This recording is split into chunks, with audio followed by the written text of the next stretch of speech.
김동섭의 인사이트 김동섭 전략가와 시장 흐름 읽겠습니다. 안녕하십니까? 네, 안녕하세요. 네.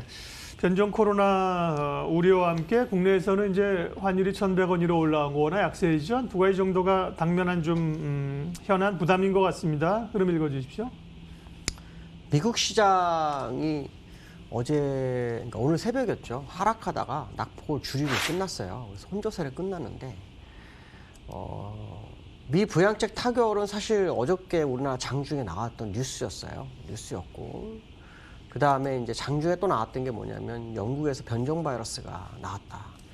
그래서 유로존이 봉쇄를 하고 있다. 뭐 이런 얘기가 나왔어요. 그래서 시장을 많이 흔들었던 하루였죠. 미국 같은 경우에는 낙폭을 줄였지만 유럽 같은 경우에는 주가가 많이 빠져서 끝나는 그런 상황이었는데요. 일단 여기서 우리가 해석해야 될 것은 이런 것 같아요. 미국의 재료가 아시겠지만 백신에 대한 이슈였잖아요.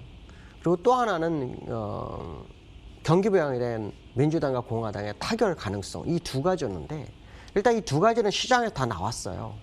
그리고 새로운 변종 바이러스에 대한 것이 또 나왔죠. 그럼 백신이 어느 정도 영향을 미칠 수 있지만 변종 바이러스이기 때문에 무용지물이 될 수도 있잖아요. 그러니까 이런 부분들을 보면 지금 시장은 이제 일단 호재는 하나씩 다 지나간 거로 봐야 되고 악재는 별로 없는 상황, 악재가 있는 상황이다 이렇게 해석을 해야 되겠죠. 그래서 이 변종 바이러스가 영국에서 시작돼서 유로존, 그다음에 호주까지 갔다고 하죠. 그럼 이게 이제 아시아 진영이나 미국 진영으로 가게 되면 시장은 또 한 번 이거로 팬데믹 가능성이 있을 수 있지 않을까, 뭐 이런 생각도 해볼 수 있습니다. 그래서 호재가 나와야 할 시점에 악재가 등장했다라는 거 한번 생각해 볼 필요성이 있고요. 그 다음에 이제 미국 차트를 보면서 저는 이런 생각을 많이 했어요. 뭔가가 좀 잘못됐다. 그런 생각을 많이 했습니다. 무슨 말이냐면 제가 여기서 이런 말씀 드렸어요. 이게 중국과 관련해서 빠졌다 그랬잖아요. 이게 무역 분쟁이었어요. 이게 이제 코로나였어요. 근데 그 연장선에서 악재가 안 나오고 일단 변종 바이러스라는 악재가 지금 하나 나왔지만 호재였어요. 뭐냐면 백신에 대한 호재가 있었고 그 다음에 경기 부양책에 대한 9천억 불에 대한 뭐 1인당 미국은 1인당 600불씩 준다고 그러죠. 오늘도 66만 원. 그에 대한 호재가 있었어요. 근데 그 호재가 있었다면 악재가 있어서 맞고 떨어졌는데 호재가 있었다면 뚫고 가지를 못해요. 전혀 뚫고 가지 못하면서 한 달을 허비를 합니다. 두 달이죠, 사실은. 지난달에 윗골이 맞고 밀렸었고 다시 그 윗골을 메워주지만 추세선 돌파하지 못하면서 걸쳐있는 시장이에요. 일단 이달에 한 6거래일 정도가 남아있어요. 그 거래일수 상황으로 어떤 식의 모습이 나올지는 좀 지켜봐야 되겠지만 호재가라는 두 가지 재료를 가지고도 이 연장선을 못 뚫었다라는 거 하나가 되게 좀 걱정이 되고 두 번째는 뭐냐면 그 와중에 변종 바이러스가 앞으로 어떤 시장에 어떤 반응을 보일지는 모르겠지만 변종 바이러스가 하나 터졌다라는 거. 물론 그걸 또 덮고 갈 수도 있어요. 왜냐하면 코로나 바이러스의 일종이다. 뭐 이런 해석하면서 덮고 갈 수 있지만 제가 볼 때는 그것이 시장에 영향을 미칠 수 있다라는 거죠. 왜냐하면 유로존에서도 백신을 이제 접종이 시작됐는데 접종하자마자 이 변종이 나왔다는 거에 대해서 굉장히 두려움을 많이 가질 수 있는 그런 상황이 아닌가 이런 생각을 해봐야 될 것 같습니다. 결론적으로 말하면 미국에서는 두 개의 호재를 이용해서 주가를 반등을 시켰지만 그 호재가 끝났고 새로운 호재가 나와야 할 시점에서 악재가 났다는 거에 대해서 우리는 한 번쯤 되새겨볼 시점이 아닐까 뭐 이런 말씀을 드리고 싶습니다. 자, 두 번째로는요. 원달러 얘기를 좀 해보려고 합니다. 제가 원달러 여러 번 말씀드렸잖아요. 지난번에 이 방송에 나와서 1098원 돌파에 대해서 한번 보셔라. 왜 그러냐면 기술적으로도 마찬가지고 또 이 자리가 추세선 상으로도 상당히 중요한 가격이 저점이 나왔기 때문에 그 가격이 돌파가 되면 시장의 방향성에 상당한 영향을 미칠 수 있다. 이런 말씀을 아마 드렸을 거예요. 특히 우리나라는 수출 기업이기 때문에 원달러가 더 내려가서 얻을 게 별로 없죠. 지금 뭐 관찰 대상국에 미 정부에서 리스트에 넣은 상황이지만 어쨌든 원달러가 더 하락해서 얻을 것은 없는 게 우리나라 시장이다. 아마 그런 말씀 드렸는데요. 지금 현재 원달러가 시간의 역여환율에서는 1112원인가 1원까지 갔었고요. 지금은 1104원, 그래서 5원을 왔다리 갔다리 하고 있어요. 이거는 이제 무슨 말이냐면 원달러가 약세로 간다는 것은 위험자산에 대해서 재고를 해볼 필요성이 있다는 것을 의미하기도 하거든요. 특히 원달러는 제가 한번 말씀드렸지만 2000 몇 년도죠? 2018년도. 그러니까 우리나라 지수가 2,600을 찍고 내려왔던 지점이죠. 그때 원달러 가치보다도 지금 현재 약세거든요. 그런다고 본다면 지금 주가가 그때 지수 대비로 약 한 170포인트가 더 높아져 있는 상태.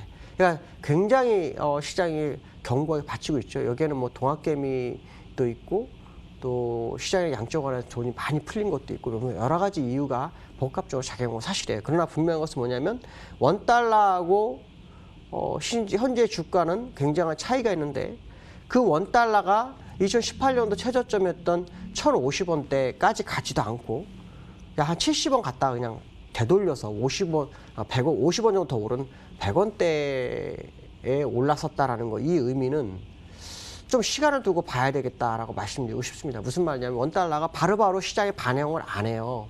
원달러하고 시간차가 생길 수 있는 부분이 있기 때문에 이게 만약에 결국 반영한다면 주가에는 상당히 악영향이 될 수 있죠. 위험자산에 대해서는 좀 주의가 기울일 필요성이 있다는 생각도 할 수 있고 어쩌면은 한 번 더 밑으로 갔다가 오는 것도 시장을 바라볼 수 있는 그런 차트의 모습도 있다라고 봐야 되는데요.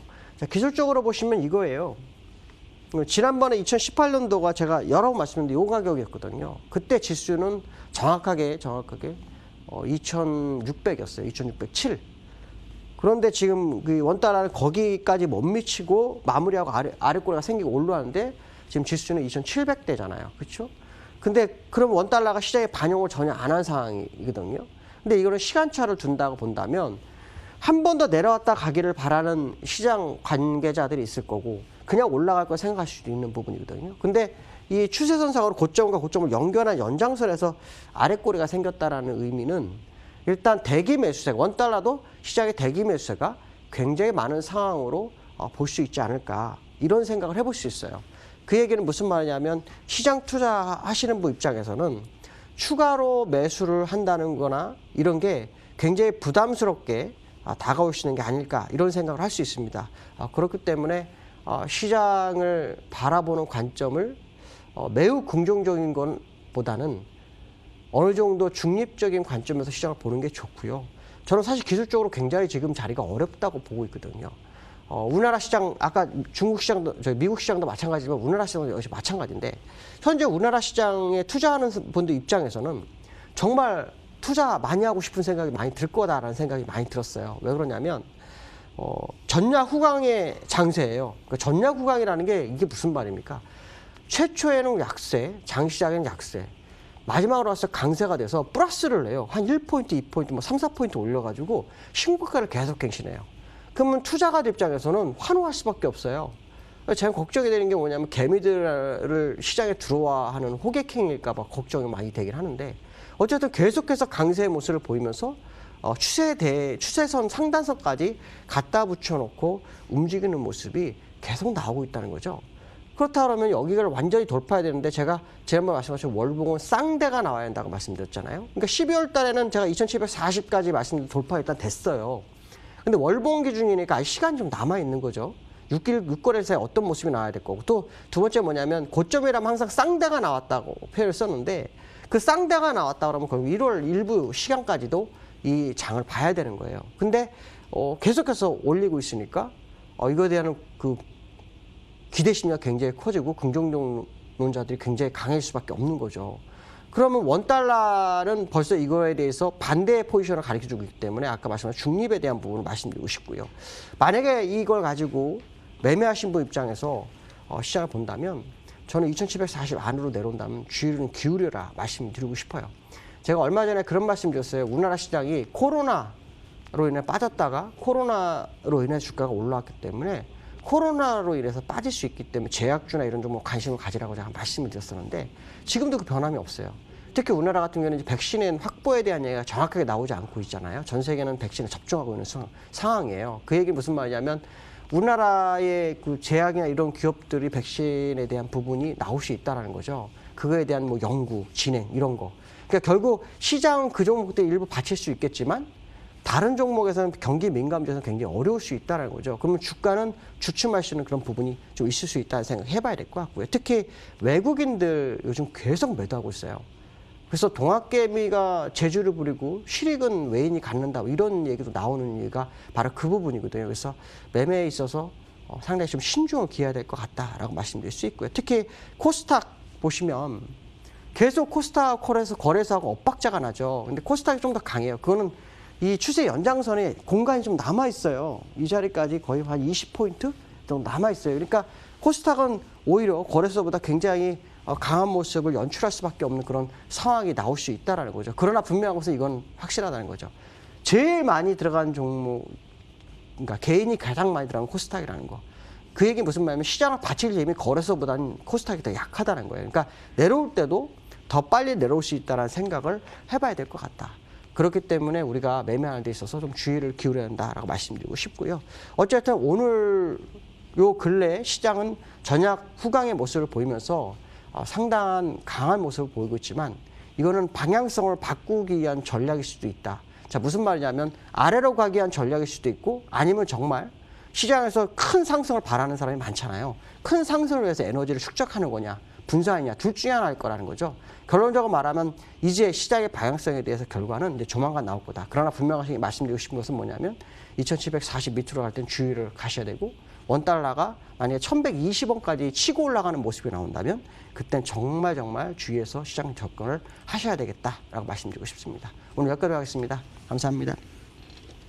예, 김동섭 전략가님 함께했습니다. 조정 양상이라고 말씀드렸고요. 뭐 그 와중에 또 낙폭 조금 좁혀옵니다. 말씀하신 이제 오늘도 소위 전략 후강의 장세가 펼쳐지는가를 좀 두고 볼 필요가 있습니다.